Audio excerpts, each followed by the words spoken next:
Akan kembali Deputi Bidang Pengembangan Bahan Pustaka dan Jasa Informasi untuk memberikan pidato pengantar sekaligus membuka secara resmi acara pada hari ini.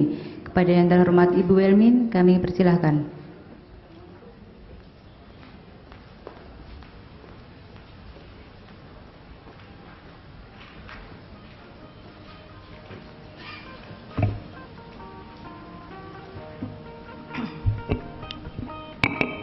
Assalamualaikum warahmatullahi wabarakatuh. Yang terhormat para pejabat struktural di lingkungan Perpustakaan Nasional, serta tidak lupa pustakawan utama yang hadir, para peserta seminar yang berbahagia, dan yang terhormat para narasumber pada seminar 2 hari di Perpustakaan Nasional. Assalamualaikum warahmatullahi wabarakatuh. Selamat datang untuk Pak Sarif. Sekaligus izin, mohon maaf tidak bisa ikut hadir rapat gedung. Atas nama Kepala Perpustakaan Nasional Republik Indonesia, saya Deputi Bidang Pengembangan Bahan Pustaka dan Layanan Informasi menyampaikan maaf karena Ibu Kepala Perpustakaan Nasional tidak bisa hadir di tengah-tengah kita karena ada tugas di luar kota. Untuk itu beliau mewakilkan saya, dan sebagai atas nama Kepala Perpustakaan Nasional Republik Indonesia, saya menyampaikan terima kasih kepada Bu Dina dan seluruh jajarannya atas terselenggaranya acara ini dengan baik, dan terima kasih dan selamat juga atas terselenggaranya seminar Naskah Kuno Nusantara, di mana di dalamnya topiknya adalah pangan dalam naskah Nusantara. Dengan mengucapkan Bismillahirrahmanirrahim, maka pada pagi hari ini seminar Naskah Kuno Nusantara kami nyatakan resmi dibuka. Demikian, dan selanjutnya izinkanlah saya selaku mewakili Kepala Perpustakaan Nasional untuk menyampaikan keynote speak yang telah diberikan kepada saya. Terima kasih. Assalamualaikum warahmatullahi wabarakatuh. Sudah sejak lama, masyarakat Indonesia memiliki dan menerapkan berbagai pengetahuan, wawasan, norma, dan nilai dalam menyikapi berbagai persoalan dalam kehidupannya. Semua itu merupakan kearifan lokal yang diwariskan oleh para leluhur kepada masyarakat Indonesia masa kini. Masyarakat Indonesia juga sudah sejak lama mengenal tradisi tulis, sehingga kearifan lokal yang mereka miliki dituangkan dalam bentuk rekaman tertulis berupa naskah-naskah yang kini menjadi warisan budaya bangsa Indonesia.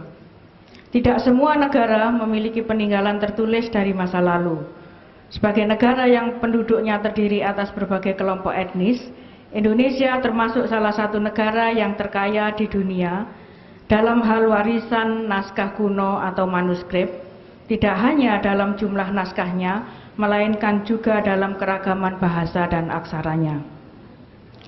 Naskah atau manuskrip merupakan rekaman informasi tertulis atau karya tulis yang dihasilkan sebagai produk kegiatan manusia yang merekam informasi antara lain berupa buah pikiran, perasaan, kepercayaan, adat istiadat, dan nilai-nilai yang berlaku di kalangan masyarakat tertentu. Menurut Undang-Undang Nomor 43 Tahun 2007 tentang Perpustakaan, naskah kuno adalah semua dokumen yang tertulis dan yang tidak tercetak atau tidak diperbanyak dengan cara lain, baik yang berada dalam negeri maupun di luar negeri, yang berumur sekurang-kurangnya 50 tahun dan tidak mempunyai nilai penting bagi kebudayaan nasional, sejarah, dan ilmu pengetahuan. Hal ini tertuang pada pasal 1 ayat 4. Dalam banyak kasus, kearifan lokal yang diwariskan para leluhur masih relevan dan dapat menjadi alternatif solusi untuk menyelesaikan masalah yang dihadapi di masa kini. Bahkan juga mungkin di masa yang akan datang. Oleh karena itu, naskah-naskah kuno merupakan warisan yang sangat berharga yang perlu dilestarikan dan dijaga keteraksaraannya. Yang dimaksud tetap dijaga keteraksesannya dari generasi ke generasi. Kearifan lokal yang terkandung dalam teks-teks naskah kuno perlu diungkap dan dikomunikasikan kepada masyarakat luas agar dapat dijadikan acuan dalam menyikapi berbagai permasalahan yang ada saat ini. Salah satu yang terpenting dalam kehidupan manusia adalah pangan. Pentingnya masalah pangan mendorong Perserikatan Bangsa-Bangsa melalui resolusi PBB nomor 1 tahun 1979 di Roma, Italia, menetapkan tanggal terbentuknya Food and Agriculture Organization yang terkenal dengan FAO, yaitu tanggal 16 Oktober sebagai World Food Day, Hari Pangan Sedunia. Sejak tahun 81, seluruh negara anggota FAO, termasuk Indonesia di dalamnya, setiap tahun memperingati Hari Pangan Sedunia secara nasional. Jadi masih bulan depan kita sudah mengawali untuk menyampaikan pangan dalam naskah kuno. Tahun ini peringatan Hari Pangan Sedunia akan diselenggarakan di Padang pada tanggal 24 sampai 27 Oktober dengan tema sumber daya lokal menuju kemandirian pangan. Semoga kemandirian sumber daya lokal kita yang sudah sejak lama ada dan dicintai oleh masyarakat Indonesia kita, yaitu makanan tempe dan tahu, ini walaupun kedelainya tidak asli produk Indonesia, tapi nama tempe itu adalah dari Indonesia. Inilah ironinya Indonesia. Sehingga naluri saya sebagai pustakawan kemarin mencoba mencari makanan yang tentang tempe. Itu ada masyarakat Indonesia kita yang di Jepang itu di sana tidak punya keahlian apa-apa, tapi dia mencoba untuk membuat tempe dan akhirnya sukses untuk mendirikan industri tempe di Jepang. Dan setelah tempe saya coba cari tahu, yang keluar ternyata di Google, yang keluar ternyata ada di antaranya, di antara tahu itu keluar, Dani tidak tahu kalau Sidul mengendarai mobil. Tahu-tahu mobilnya tertabrak. Jadi itu juga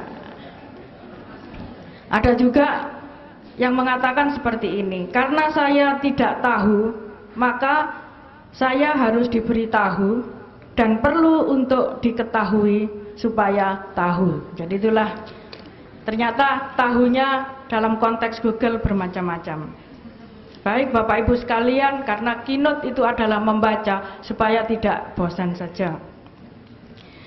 Kemandirian pangan dijadikan tema peringatan karena merupakan faktor penting dalam mewujudkan ketahanan pangan nasional.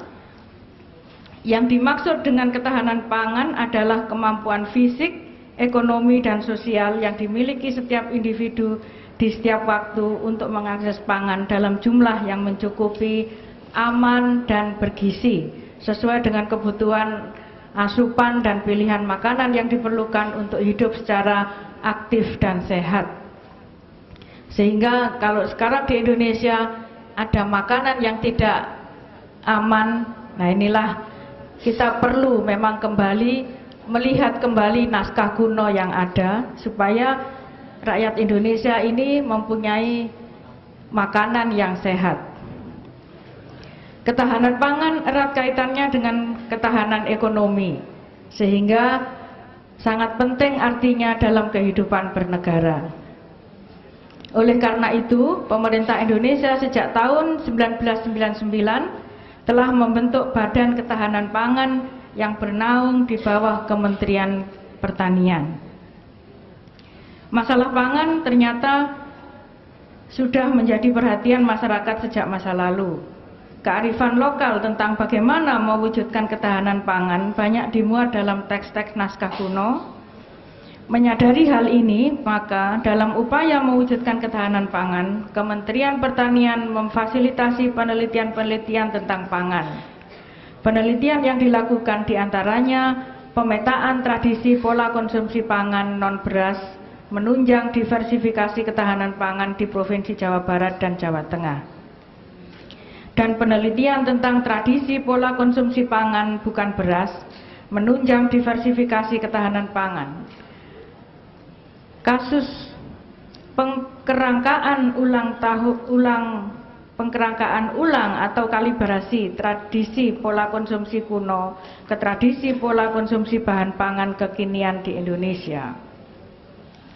Yang menarik adalah kajian didasarkan pada informasi yang didapat dari naskah berbagai prasasti, naskah berbentuk tulisan, dan hasil wawancara kepada pelaku tradisi lisan di Kabupaten Garut dan Purworejo. Penelitian terhadap naskah,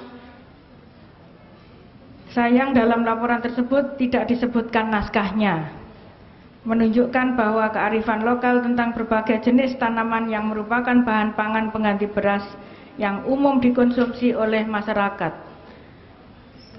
Tradisi menanam tanaman semacam itu sudah terpelihara dan berlanjut hingga kini.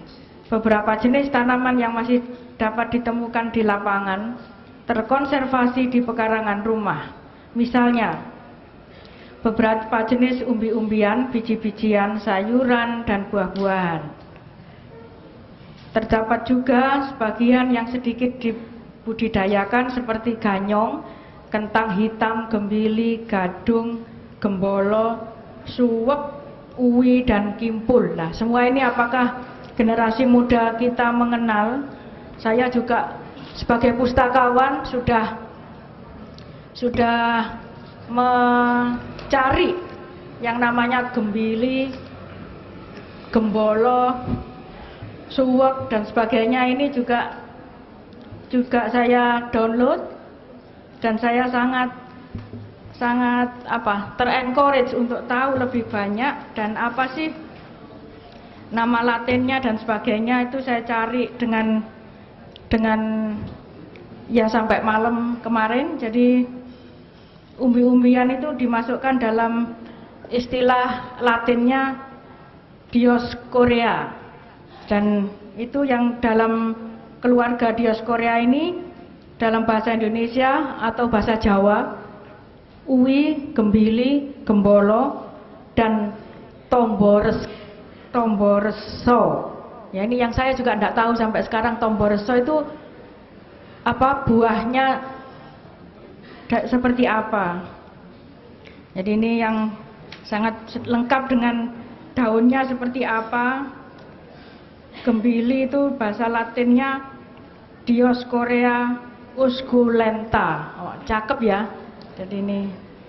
Jadi ada uwi ungu, ada uwi beras. Uwi itu macam-macam. Jadi ini gembolo yang saya juga belum tahu yang mana gembolo. Itu nama latinnya Dioscorea bulbifera. Jadi nama latin selalu cantik, tapi rasa produk Indonesia itu adalah yang ngangeni. Ya, kalau terbukti bahwa kita lama berada di luar negeri, betapa enaknya kita pulang ke Indonesia bisa makan tempe dan sambal tomat. Baik, kearifan lokal yang terekam dalam naskah kuno mencakup berbagai aspek yang terkait dengan pangan, diantaranya aspek mitologi, potensi, serta pengolahan pangan. Di antara ribuan naskah yang menjadi koleksi perpustakaan nasional, banyak didapati teks yang memuat kearifan lokal tentang pangan. Sebagai contoh, beberapa naskah berbahasa Jawa yang memuat pengetahuan tentang bercocok tanam pada umumnya, seperti naskah bab nanem, wulang tani, Cariyos Tetaneman Pantun, dan Siksa Guru Dharma Suraba yang memuat tata cara menanam padi, palawija, dan cara pengolahan naskah. Naskah Jawa yang memuat pengetahuan tentang budidaya ikan tawar seperti Angingah Ulamlo, dan kumpulan catatan yang ditulis oleh KF Hall seperti bikin tempat bibit, percobaan tanam padi, kacang jepun, kacang kedelai, dan pisang. Terdapat juga berbagai pengetahuan tentang bercocok tanam di daerah timur diarsipkan oleh JGF Riede, seperti cara menanam padi pada masa dahulu di Manado, Sulawesi, yaitu cara menanam padi di Tomohon. Jadi ini semua adalah yang seharusnya kita lihat kembali, dan kalau kami pustakawan di perpustakaan merefer kembali pada naskah-naskah kuno bahwa sebetulnya nenek moyang kita sejak dahulu itu sudah menanamkan tanaman organik. Jadi kalau sekarang Bapak Ibu, makanan hasil produk pertanian yang sekarang itu adalah hasil produk yang selalu ditolak oleh luar negeri karena mengandung pestisida. Padahal saya di luar negeri kemarin selama 9 hari itu makanan yang saya makan justru adalah makanan hasil pertanian organik. Jadi yang namanya tomat besar-besar itu organik, manis, tidak perlu diberi gula seperti kalau kita makan tomat di Indonesia. Jadi seharusnya yang modern itu apakah Indonesia ataukah orang luar? Karena kita harus melihat kembali hal ini dan harus berpikir kembali, mencermati kembali pola hidup, pola tanam yang dikembangkan pada saat ini. Selain pengetahuan yang dinarasikan, leluhur kita juga menggunakan penciptaan mitos untuk menyampaikan kearifan lokal yang mereka miliki. Mitos-mitos tersebut disampaikan melalui berbagai cara, baik secara tertulis, dituturkan, dan diwujudkan dalam ritual yang harus dilaksanakan untuk keperluan tertentu. Dalam sebuah lakon wayang, Dewi Sri Boyong diceritakan tentang negeri bernama Panjang Gribek yang diperintah oleh raja bernama Prabu Merak Kesimpir. Sang Prabu memiliki seorang putra, satria tampan bernama Nila Taksaka. Dikisahkan bahwa negeri Panjang Gribek mengalami masa murah pangan karena semua yang ditanam tumbuh subur sejak Dewi Pangan, yaitu Dewi Sri, berkenan untuk tinggal di negeri itu.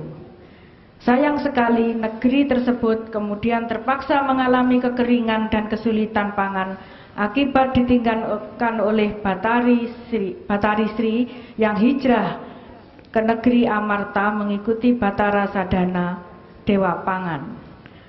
Sang Dewi meninggalkan Panjang Gribek karena diganggu oleh Nila Taksaka yang memaksa ingin memperistrinya. Inilah buktinya bahwa cinta itu tidak bisa dipaksa. Dengan dipaksakan cinta, daerahnya menjadi kekeringan. Akibatnya Dewi Sri pergi. Semoga Perpustakaan Nasional dengan pimpinan Ibu Sri Sularsih, karena kita memiliki nama Sri, menjadi kemakmuran di kalangan pustakawan seluruh Indonesia. Prabu Merak Kesimpir yang sangat murka lalu membunuh putranya yang menjelma menjadi ular sawah. Sang Prabu pergi ke Amarta menyusul Dewi Sri dengan maksud mengabdikan hidupnya kepada Sang Dewi sebagai balas budi atas kebaikannya.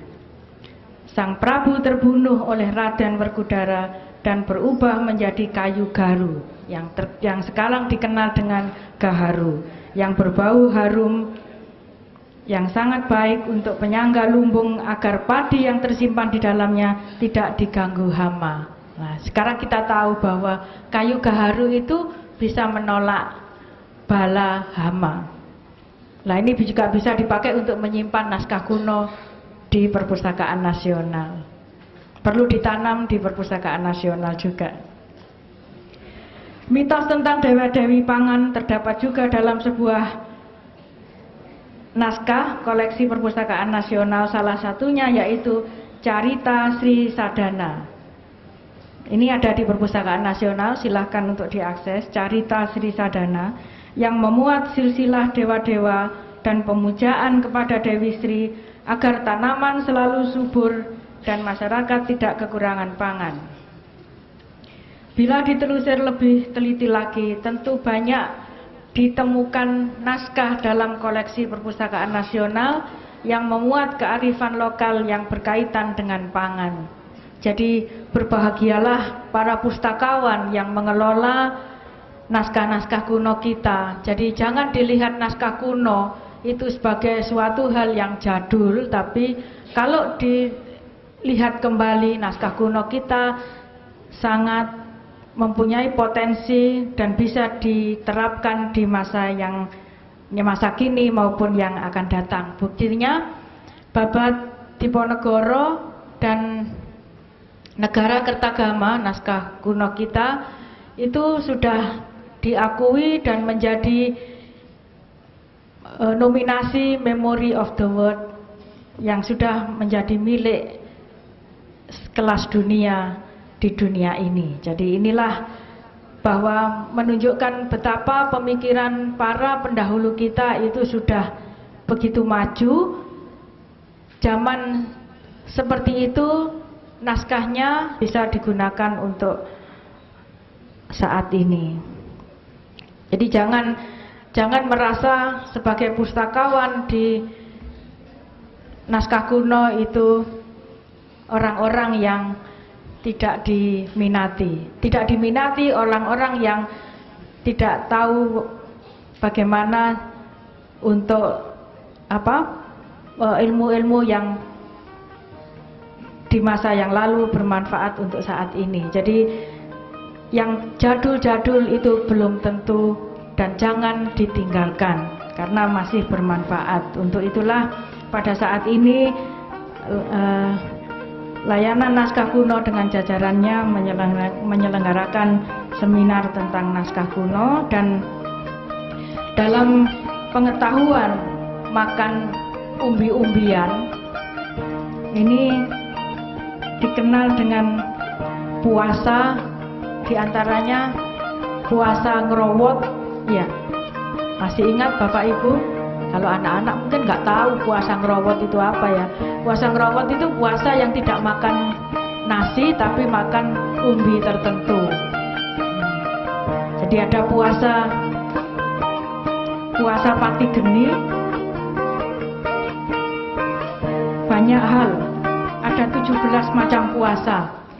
Di samping puasa wajib yaitu puasa Ramadan. Jadi puasa mutih, yang dimakan itu serba putih, kain putih mungkin ya, kafan.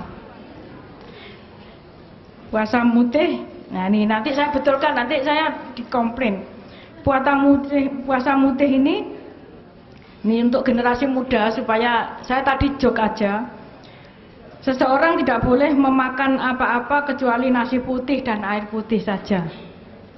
Susu putih tidak boleh dimakan, santan putih juga tidak boleh dimakan, apalagi orang putih. Perpustakaan Nasional sebagai lembaga yang diamanatkan undang-undang untuk naskah kuno tentu dituntut untuk berperan aktif dalam memanfaatkan koleksi yang dikelolanya dalam menyikapi permasalahan bernegara, termasuk masalah pangan. Dalam Undang-Undang Nomor 43 Tahun 2007 tentang perpustakaan, cukup banyak pasal dan ayat dan butir-butir yang menjelaskan kewajiban perpustakaan nasional yang berkaitan dengan naskah kuno Nusantara. Untuk ini nanti menjadi referensi bagi Departemen Pertanian untuk melihat kembali naskah kuno kita.